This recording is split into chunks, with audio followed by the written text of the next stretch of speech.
조국의 입에 하나님 말씀을 주셔서 담대하게 복음을 전할 수 있는 주의 통로로 쓰임받게 하여 주옵소서. 주여 모든 걸 의탁합니다. 함께 하시고 도와주시옵소서. 감사하며 우리 주 예수 그리스도 이름으로 간절히 기도 올려옵나이다. 아멘. 아멘. 오늘도 잔치에 오신 여러분을 주님의 이름으로 환영하고 사랑하고 축복합니다. 아멘. 무슨 잔치냐고요? 어린 양 혼인잔치입니다. 아멘. 마음껏 먹고 마음껏 마시고 마음껏 즐기다가 기쁜 마음으로 돌아가실 줄로 믿습니다. 아멘. 제가 지난 시간에 이런 말씀드렸습니다. 스승과 제자의 대화를 통해서 지혜는 간절히 원하는 사람에게 주어진다. 그래서 그 교훈을 통해서 우리도 우리 삶 속에서도 간절히 원하는 것만 주어진다는 사실을 알아야 한다. 비슷하지만 다른 것 같지만 또 비슷한 얘기 한 번 더 하겠습니다. 우리 학교 다닐 때 교훈이 있죠. 제가 다녔던 고등학교의 교훈은 성실이었습니다. 근데 회사에 가면 회사는 사훈이 있어요. 제가 다니는 회사의 사훈은 금융계통이었는데 정확하고 신속하고 친절하게가 사훈이었어요. 이제 제법 규모가 있는 회사에 가보면 그 앞에 커다란 돌에다가 사훈해놓고 사훈을 기록해놓은 것을 볼 수가 있습니다. 어느 분이 어떤 회사에 볼 일이 있어 들어가는데 그 앞에 큰 돌에다가 사훈 써놓고서 딱 기록해놨는데 뭐라고 기록해놨냐면 이렇게 기록해놨습니다. 닥치는 대로 살아라. 의외예요? 이 고객도 의아했습니다. 무슨 회사의 사원이 닥치는 대로 살아야? 그런 의식을 품고서 담당 직원에게 물어봤습니다. 내가 들어다 보니까 사원이 닥치는 대로 살아라는데 그럼 기분 나는 대로 멋대로 이렇게 살라는 뜻입니까? 라고 얘기했더니 그 사원이 이렇게 대답합니다. 아니요. 닥치는 대로 살라는 뜻은 이런 뜻으로 쓰여졌답니다. 어떤 일이 당할 때에 잔머리 굴리지 말고 그냥 닥치는 순간순간 최선을 다해서 성실하게 살아라는 뜻이 여기에 담겨져 있다는 겁니다. 사실 오늘도 우리가 주어진 최선의 자리, 이 예배의 자리에 왔을 때 하나님께서는 큰 그림을 그리고 그때마다 조금씩 우리를 인도하여 주실 것입니다. 중요한 건 그때마다 내가 순종하느냐 순종하지 않느냐에 따라서 결과는 엄청나게 달라질 수가 있겠죠. 오늘 닥치는 대로 살아라. 이 말씀 다시 한번 좀 가슴에 깊이 새겨볼 만한 그런 이야기가 아닌가 생각이 듭니다. 다윗이 왕이 될 수 있었던 최고의 조건은 무엇일까요? 그건 하나님이 함께 하심이었습니다. 누가 뭐라고 해도 하나님이 함께 하심보다 더 큰 조건은 없습니다. 하나님이 나와 함께 하시면 그 이상 뭐가 더 필요하겠습니까? 여러분 핸드백 중에서 명품백 있으세요? 샤넬, 구찌 있어요? 요즘 젊은이들 그런 거 하나도 없는 사람 없다고 합니다. 정말로 명품백 여성분들 좋아합니다. 그런데 백 중에서 최고 백은 하나님 백이에요. 네. 그보다 더 좋은 백은 없습니다. 어느 여자 탤런트를 준 어머니 이야기인데 잔잔한 감동이 있어서 소개해 볼까 합니다. 어느 날 자기 딸이 어느 모 방송사에서 하는 이 탤런트 입사 시험을 보러 간다 하기에 나가는 딸을 보고서 이렇게 얘기했답니다. 애야, 이 탤런트 하려면, 연기자 하려면 돈도 많이 들고 백도 있어야 되고 소속사도 있어야 되고 뭐 방송국 PD 뭐도 알아야 되는데 너는 아무것도 없다니. 그러니까 왔다 갔다 시간 낭비하고 돈 낭비하지 말고 그냥 있어라. 그랬더니 이 딸이 탁 가방을 들고 현관문을 나가면서 뭐라고 얘기하냐면 이렇게 얘기하더래요. 엄마, 내가 백이 왜 없어? 하나님 백 있는데. 그러고서 현관문을 딱 나가는데 그 딸이 그렇게 멋지게 보일 수가 없더랍니다. 그래서 그 딸이 연기자 그 시험에서 합격해서 이제 연기자로 활동하고 있는데, 그 텔레비전에 자기 딸이 나올 때마다 하나님께 영광 돌린대요. 너무너무 감사하다. 내가 지금 부족하다고요. 내가 지금 세상적으로 내놓을 게 아무것도 없다고요. 여러분, 그때가 바로 어느 때인 줄 아십니까? 하나님이 나의 전 영광이며 하나님이 나의 전부라는 사실을 기억하실 순간입니다. 아멘. 우리가 믿음으로 산다고 그래요. 믿음으로 산다는 것은 내가 믿는 힘으로 살아가는 게 아닙니다. 믿음으로 산다는 것은 하나님이 주시는 힘으로 살아가는 거예요. 하나님이 나의 전부인 겁니다. 아멘.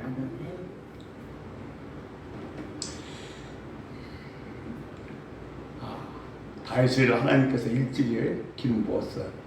근데 왕으로서 기름 부었지만 그는 여전히 뭐냐면 목동이었습니다. 밤에 잠도 제대로 잘 수가 없어요. 양들은 잘 있나?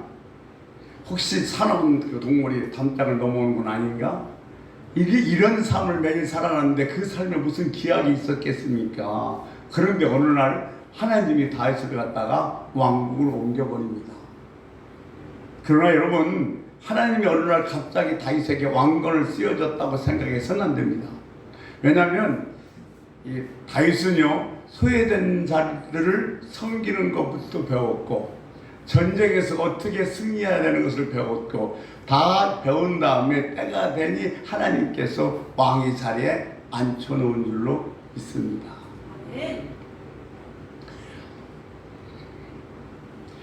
우리는 항상 결과만 생각해요. 근데 하나님은요, 과정도 상당히 중요시 생각한다는 거 잊지 마십시오. 기름 부어놓고 10년이 넘도록 뭐요? 그래서 만들어가면서 11년이 넘어서 11년 6개월 만에 왕의 자리에 올려놨어요.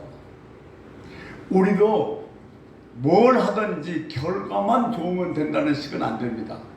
오직 가면 뭐 옛날 속담에 뭐로 가도 서울만 가면 된다는 말이 있습니다만, 아니요. 가는 과정도 매우 중요합니다.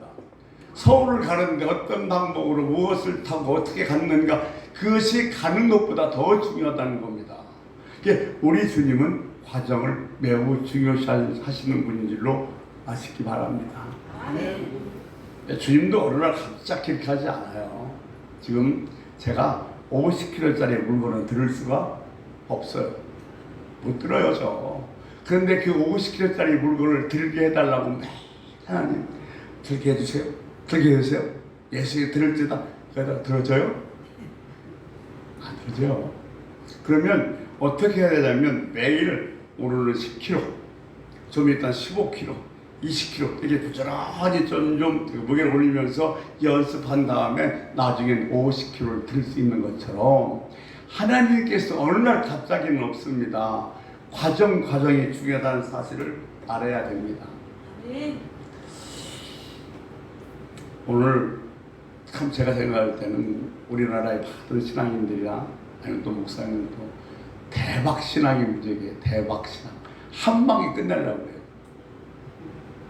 해요. 저는 어떤 집사람들이 서로 대화하면서 이런 소리 들으면 가슴이 아파요.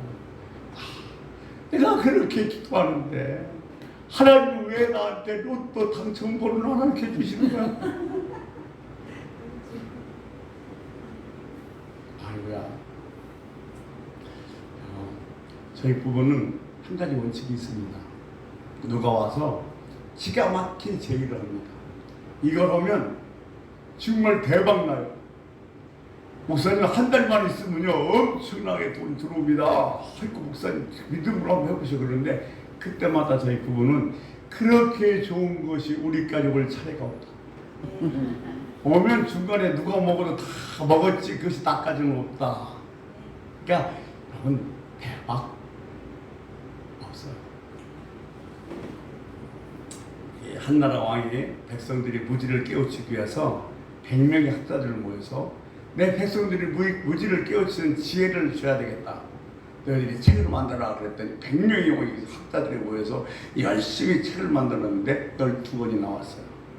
왕이여 만들어 왔습니다. 근데 왕이 그걸 보고 하는 말이, 야, 내 백성이 무지해서 그 무지를 깨우치려고 응? 지혜선을 쓰라고 그랬더니 이 12권을 어떻게 읽냐. 줄여라. 줄였어요. 한 권으로 줄였어요. 그것도 많다. 더 줄여라. 그래서 백성들의 무지를 깨우치기 위해서 딱 한 권을 딱 한마디를 줄였는데 그 한마디가 뭐냐? 세상에 공짜는 없다. 없어요, 여러분. 없습니다. 하나님이요 참 좋아하는 그 과일이 있다 그랬죠. 하나님은 감하고 사과하고 배를 좋아합니다. 왜 그럴까요? 감사를 배 나갈 때 좋아하시니까. 두 번째, 하나님이 좋아하는 건 뭐냐면 땀을 좋아해요. 땀. 하나님 우리들의 땀 냄새를 참 좋아하시는 줄로 믿으시기 바랍니다. 예, 내가 성실히 땀을 흘리는 게 중요한 거예요. 우리가 하나님께 드리는 물질도 마찬가지입니다. 11조가 됐든 감사함이 됐든 내가 성실하게 열심히 땀을 흘리는 것 중에서 주님이 주신 걸 다시 주님 감사합니다고 드릴 때 주님께서 기뻐 받으시고 축복해 주시는 것이 도박에서 한탕 번 거 11조 하나님은 우리들이 땀을 참 좋아하신다는 사실을 기억하셔서 뭘 하든지 최선을 다해서 열심히 하셔서 땀 흘리는 여러분 되시기 바랍니다. 두 번째, 눈물 좋아하세요. 여러분 자녀가 울면 여러분 어때요? 마음이 약해지죠. 안 돼 했다가도요, 엄마 아유 하지마 안 되고 울고 땡깡 울고 할 수 없이 해줘. 부모가 자식의 눈물에 약한 것처럼 하나님도 우리 눈물에 약해. 내가 울면 하나님은요 얼마나 속으로 기뻐하시는지 몰라요. 너 어떻게 알았냐? 내가 네 눈물 좋아하는 걸. 하나님 앞에 많이 우시기 바랍니다. 아멘. 또 하나는 하나님은 기다리는 걸 좋아하세요. 우리는 하나 착각하는 게 있어요. 모든 것이 내 때에 이루어져야 돼. 내가 원하는 때에 내가 원하는 시점에 이루어져야 되는데 천만의 말씀. 때는 하나님 손에 있습니다. 그죠?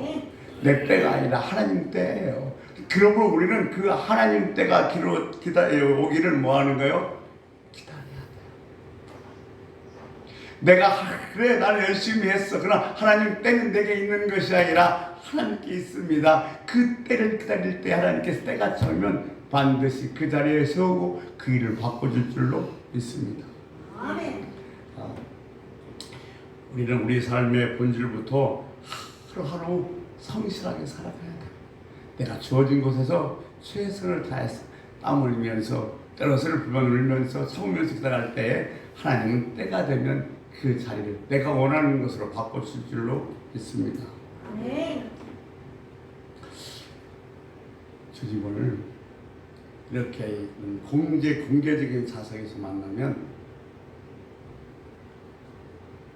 늘 공개적인 분배과 공석 그런 쉽게 하냐면 공적인 분인밖에 안 돼요. 공적인 인물밖에 안 돼요. 제가요 목사님 만날 때 이런 공적인 자리에서 만납니다.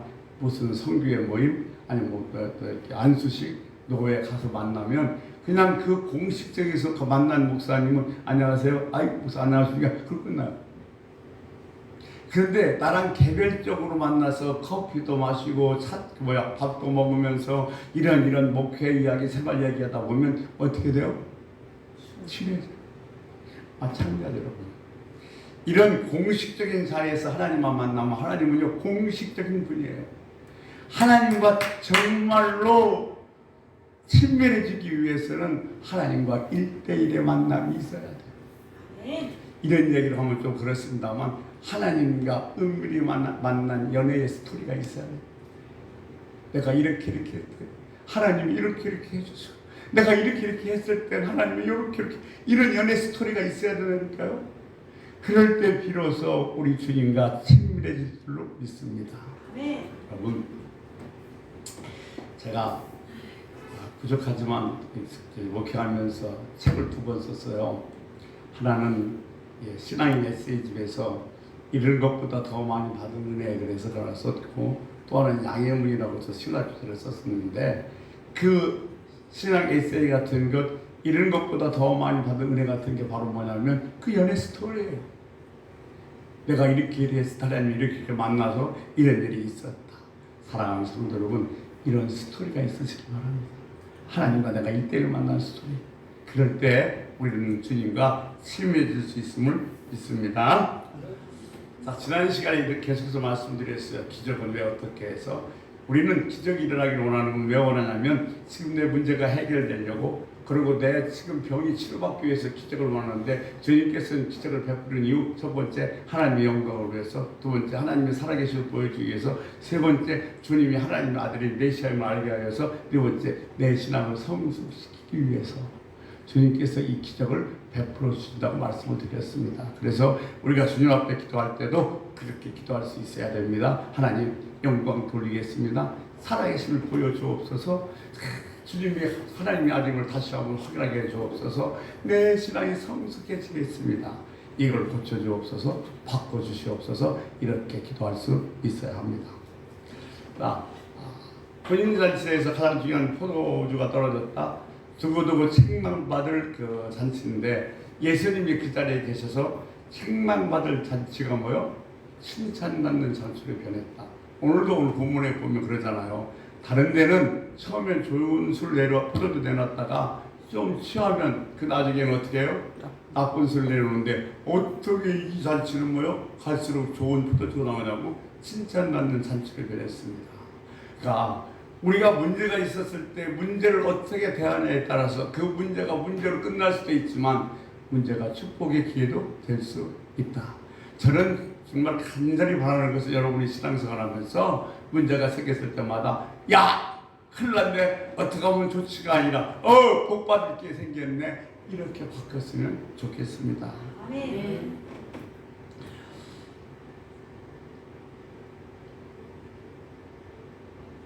그리고 예수를 잘 믿는다는 것은 그 핑계거리를 없어진다는 그런 제수를 잘 믿는 것이라고 말씀을 드렸습니다. 자, 오늘 요한복음 2장 3절 말씀 보면 이렇게 기록하고 있습니다. 우리 같이 한번 읽겠습니다. 4절. 네? 3절이에요? 네. 포도주가 떨어진지라. 같이 읽습니다. 시작. 포도주가 떨어진지라. 예수의 어머니가 예수에게 이르되 저들에게 포도주가 없다 하니. 사실은 이 물이 포도주를 변한 이 기적의 사건은 마리아의 그 역할이 대단히 큽니다. 대단히 커요. 이 마리아의 역할로 말미암아 물이 포도주를 변하는 놀라운 기적을 냈음을 우리는 알 수가 있습니다. 자, 첫 번째, 지난주에 잠깐 말씀드렸습니다만, 우리가 다른 사람들의 허물을 보면 잔치집에 포도주가 떨어졌어요. 뭐이 이놈의 자체가 어떻게 준비했길래 잔치집에 포도주가 떨어졌대. 온 동네 소문나면요 그 집 두고두고 욕먹습니다. 그런데 이 마리아는 지금 잔치집에 포도주가 떨어진 걸 보고 소문내는 것이 아니라 누구한테 갔어요? 예수님한테 갔어요. 이 말은 무슨 말씀이냐면 그 잔치집 포도주가 떨어진 것, 그 허물을, 그 실수를 중보기도 했다는 겁니다. 그래서 저와 여러분이 신앙생활하면서 다른 사람의 허물과 다른 사람의 실수가 내 눈에 들어오면 어떻게 하나님께서 너는 그 사람을 위해서 기도해 주라는 신호인 줄 알고 기도해 줘야 됩니다. 그래서 우리 모두는 다 중보기도의 사명이 있다고 말씀을 드렸습니다. 하나님이 전능하심이 뭘로 증명될 수 있을까요? 어렵게 생각할 필요 없어요. 오늘 저와 여러분이 여기 와 앉아 있는 것이 하나님의 전능하심이 증명된 거예요. 우리는 얼마나 따지기 좋아합니까? 계산하기 좋아합니다. 돌다리도 두드려 가야 돼요. 그런데 동정녀 탄생을 믿어요? 십자가에서 나를 위해 죽으심을 믿어요? 그리고 3일 만에 부활했다는 걸 믿으세요? 반푼어치도 없습니다. 죄송하지만 저도 그랬습니다. 예수를 믿으니 차라리 내 주먹을 믿어라. 벼락 맞을 소리죠. 그런데 어느 날 그게 느껴지는 거예요. 어제까지만 해도 그게 도저히 말도 안 되는 거 어떻게 처녀가 해라 그랬는데 오늘 갑자기 그것이 믿어지면서 예수님 나를 위해서 십자가에서 죽으셨구나. 이게 믿어져. 그러니까 그분이 은혜가 아니면, 그분이 능력이 아니면 우리는 전혀 불가능하다는 거예요. 그래서 오늘 저와 여러분이 여기 와 앉아있는 자체가 하나님의 전능하심을 보여주는 거예요.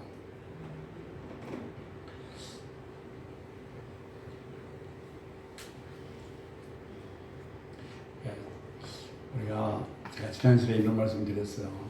상처받지 말아라. 네, 어떤 분이 이렇게 말씀할 수도 있어요. 주는데 어떻게 안 받아요? 그러면 주는 대로 다 받을 거예요? 안 받을 수 있는 방법이 뭐예요? 안 받을 수 있는 방법이 바로 뭐냐면 그 사람을 위해서 기도해 주는 거예요.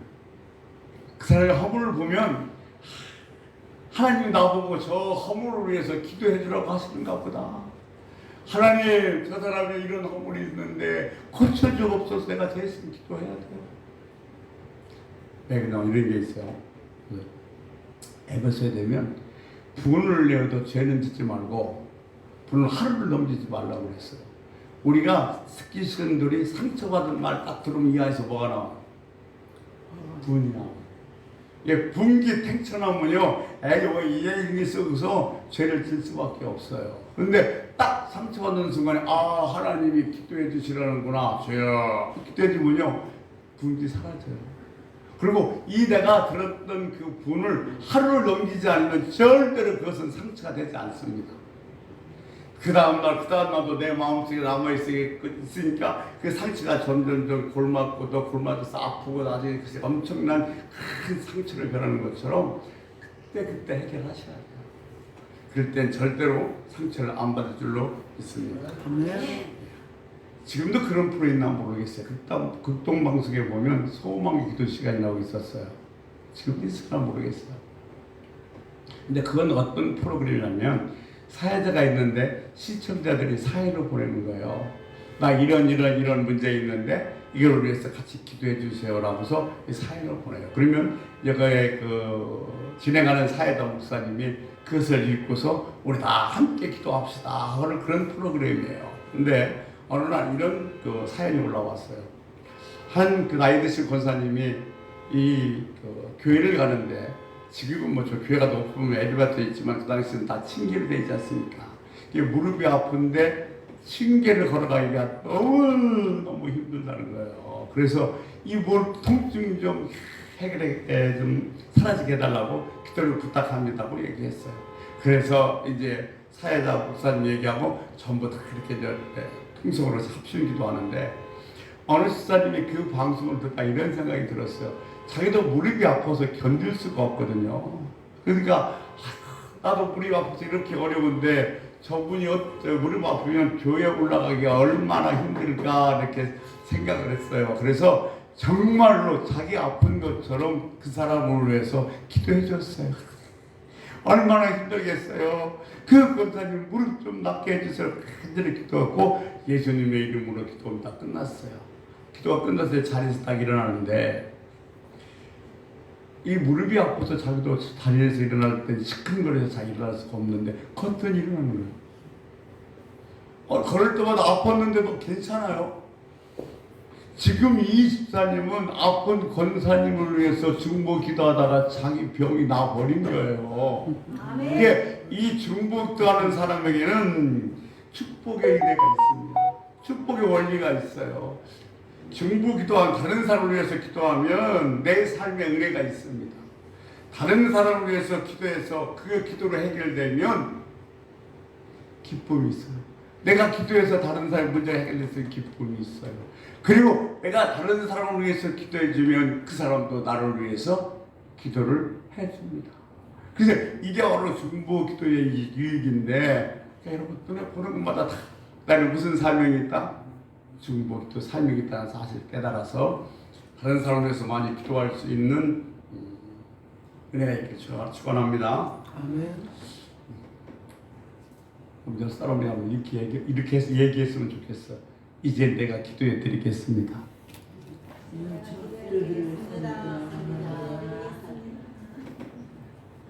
제발. 근데 그렇게 부탁하지 않아도 그 사람의 허물과 실수를 보면 하나님이 나보고 기도해 주라는 신호구나 싶어서 기도할 수 있는 여러분 되시기를 주의 이름으로 소원합니다. 사실 과거에 좀 문제가 많았던 사람이 은혜를 받고 예수 믿어서 변화가 되면 더 많은 사람들을 변화시킬 수 있어요. 아멘. 그러니까 지금은 내 자식이, 내 아내가, 내 남편이 징그럽게 속을 쓰게도 아이고 하나님이 더 크게 쓰시려고 하는가 보다 싶어서 더 많이 기도해 주시고 더 잘해 주세요. 기도하는 사람이 축복의 사람인 줄 믿습니다. 자, 오늘 기적의 행동의 두 번째를 보면 이런 거예요. 마리아의 그 행동의 특징이 세 가지가 있습니다. 첫째, 적극적인 신앙이에요. 적극적인 간청이에요. 예수님이 뭐라고 하냐면 여자애 아직 나와 무슨 상관이 나니까 아직 내 때가 되지 안 한다. 그래도 예수 교회 마리아는 물러서지 안 했어요. 두 번째, 확실한 믿음입니다. 왜 그러냐면 이 마리아는 예수님과 30년 살면서 보고 들은 뭐가 있어요? 체험이 있어요. 그러니까 문제는 어떤 문제든지 예수께 갖고만 나가면 다 해결된다. 예수가 해답이다. 많이 봤어요. 많이 자기가 이제 지금 들었어요. 그러니까 이 마리아는 확실한 믿음이 있는 거예요. 문제는 예수에게로만 가져가면 무슨 수가 난다. 예수 앞에만 나가면 무슨 답이 나온다. 이런 확실한 그 믿음이 있기에 지금 주님 앞에 나가는 거예요. 세 번째, 구체적인 추천입니다. 여자여, 나와 무슨 상관이 나니까 대답도 안 했어요. 거절당했어요. 그럼에도 불구하고 마리아는 뭐라고 하냐면 그 하인을 보고 그가 시키는 대로 하라고.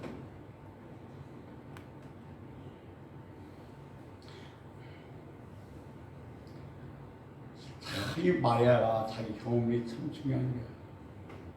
요한복음 2장 4절하고 말씀 이어갑시다. 같이 한번 읽겠습니다. 요한복음 2장 4절입니다.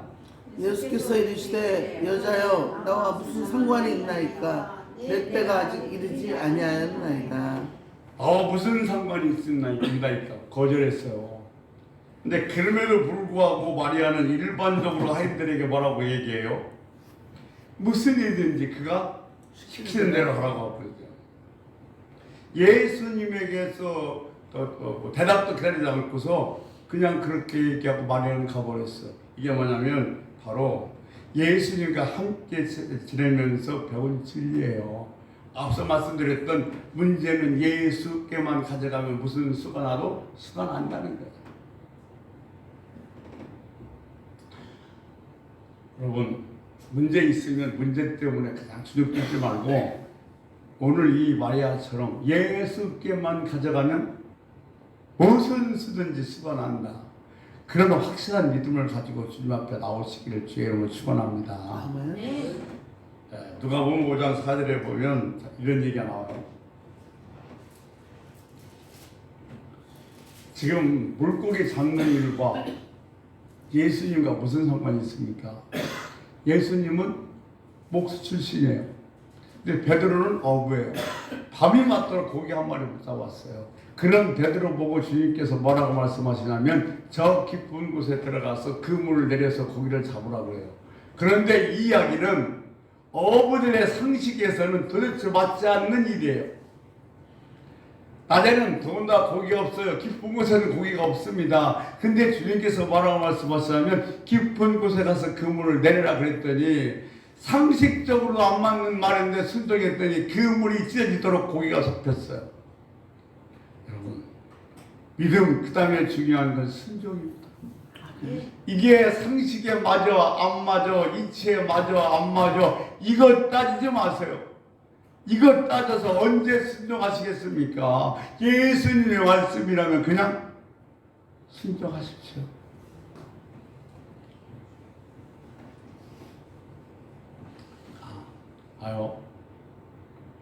순종에는 세 가지 원칙이 있습니다. 즉각 순종, 즉시 순종하야 돼요. 아브라함이 이삭을 바칠 결심을 했어요. 100세 얻은 자식이에요. 내가 며칠 더 데리고 있다가 바친다고 해도 하나님께서 뭐 잘못했다 하시겠어요?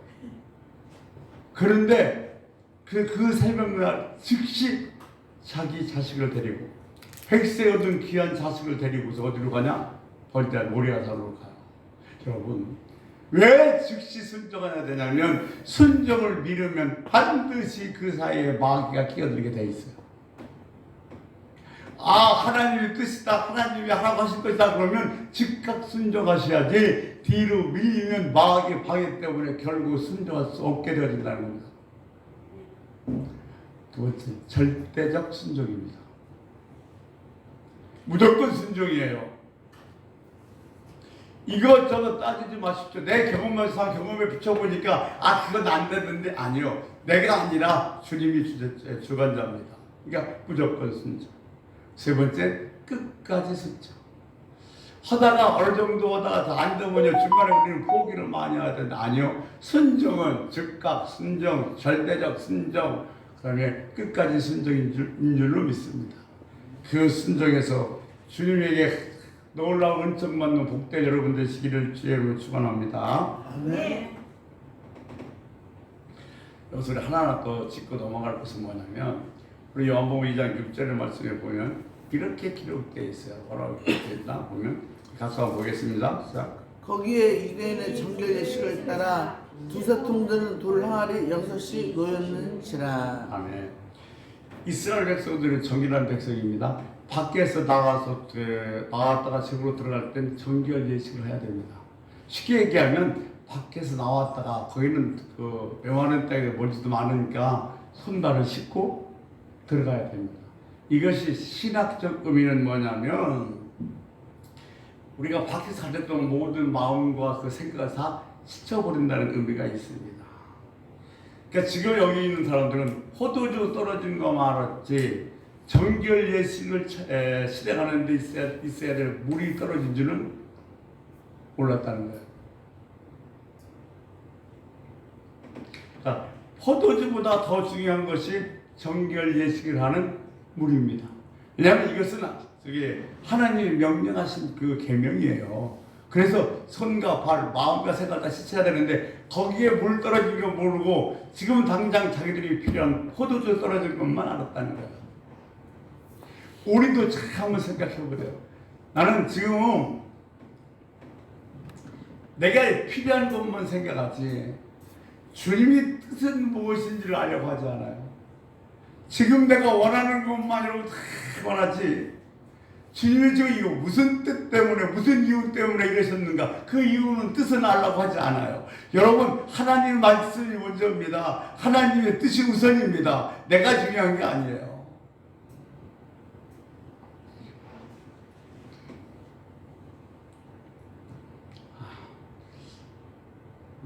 다음 주시에 제가 한번 말씀을 드리려고 하는데, 여러분, 우리는 너무도 하나님 손만 바라봐요. 손이 아닌 하나님 얼굴을 구해야 돼요. 무슨 얘기가 잘 이해가 안 되세요? 우리 어머니가 제 여동생 집에 있는데 조카들이 여자예요. 근데 둘 다 직장 생활해요. 근데 이제 며칠 전에 전화를 통화하는데 그런 얘기 하더라고요. 큰딸이 딱 들어오면, 우리 저희 어머님이 큰딸을 딱 보는데 어디부터 보냐면 손부터 본대요. 내가 좋아하는 거 사왔나 안 사왔나. 왜냐면 자기 입맛에 딱 맞으니까, 입맛에 맛있는 것만 사주니까 딱 들어오면 손에가 뭐가 들렸냐 이것만 본대요. 우리들 그런 것은 아니지. 오늘도 무사히 회사 갔다 돌아온 그 손주딸이, 손녀딸이, 그래 반가운 것이 아니라 손에가 뭐 들렸나, 뭘 사왔나, 여기에 정말 생각이 쏠려버리면 우리도 같은 건 아닌지 한번 생각해 봐야 돼요. 맨날 하나님 얼굴을 아니라 하나님 손만 보고 있는 건 아닌지.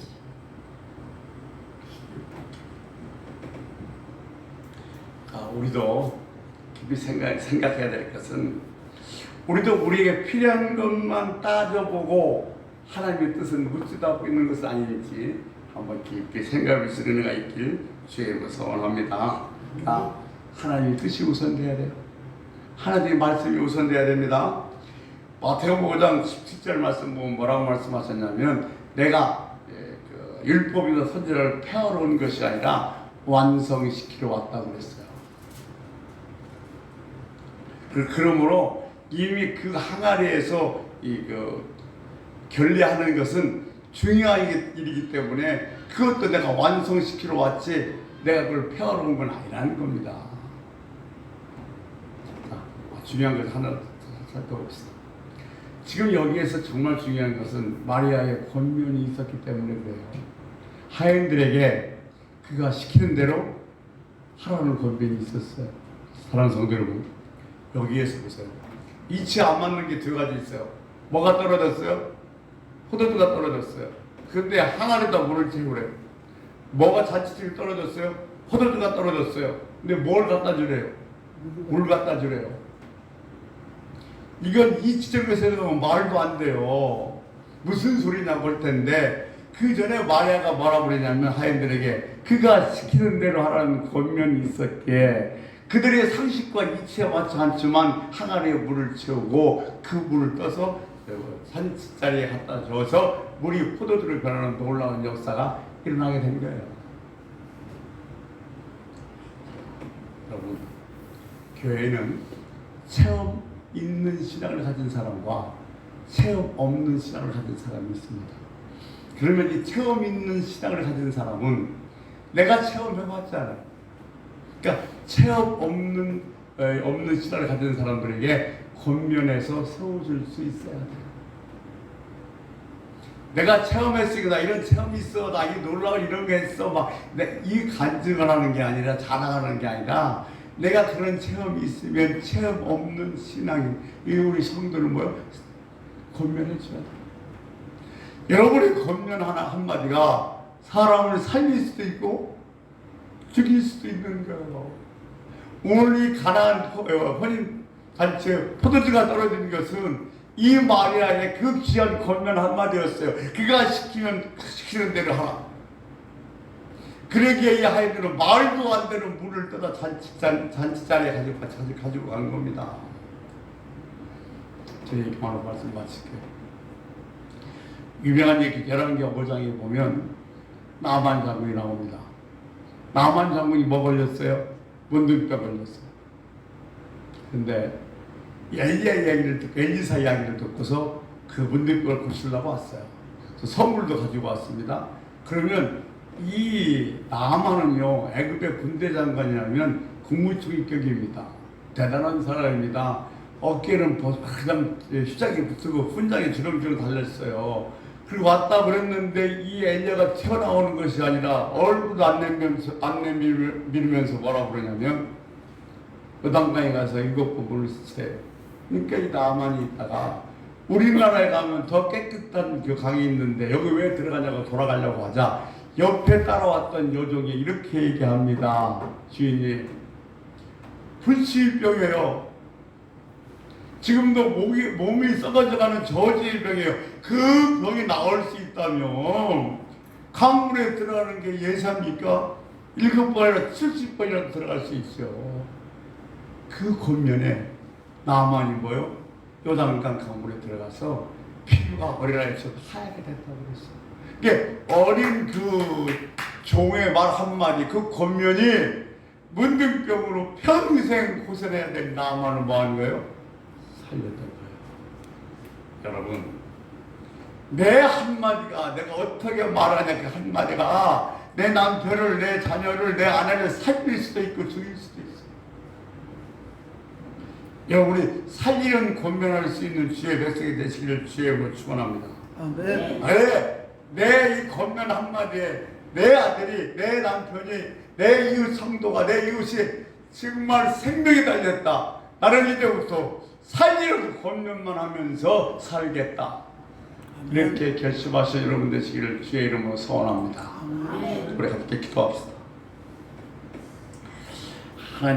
하나님의 영광을 위해서 또 하나님의 살아계심을 보여주시기 위해서 내 신앙이 성장하기를 위해서 아버지 이런 기적을 베풀어 달라고 기도하고 무조건 순종, 즉각 순종, 절대적인 순종할 수 있는 내가 되게 해달라고. 또 세 번째, 하나님 나는 살기를 권면을 하는 주의 백성, 내 권면 한마디로 내 가정이, 내 남편이, 내 자녀, 내 이웃이 살아날 수 있게 해달라고 우리 통성으로 기도하시다가 자연스럽게 마무리하시겠습니다. 주여 한번 부르고 통성으로 기도하시겠습니다. 주!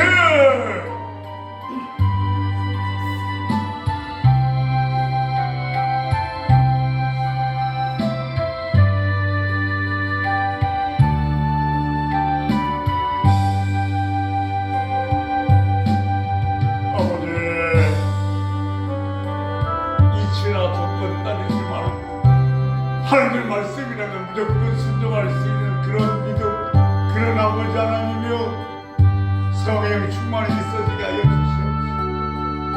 내 말 한마디가 너를 살리신다는 사실을 깨닫고 나를 만나는 사람, 내 믿는 사람 살리는 권면할 수 있는 살리는 사람이 되기를 원합니다. 어머니 그럴 수 있도록 은혜를 주옵소서.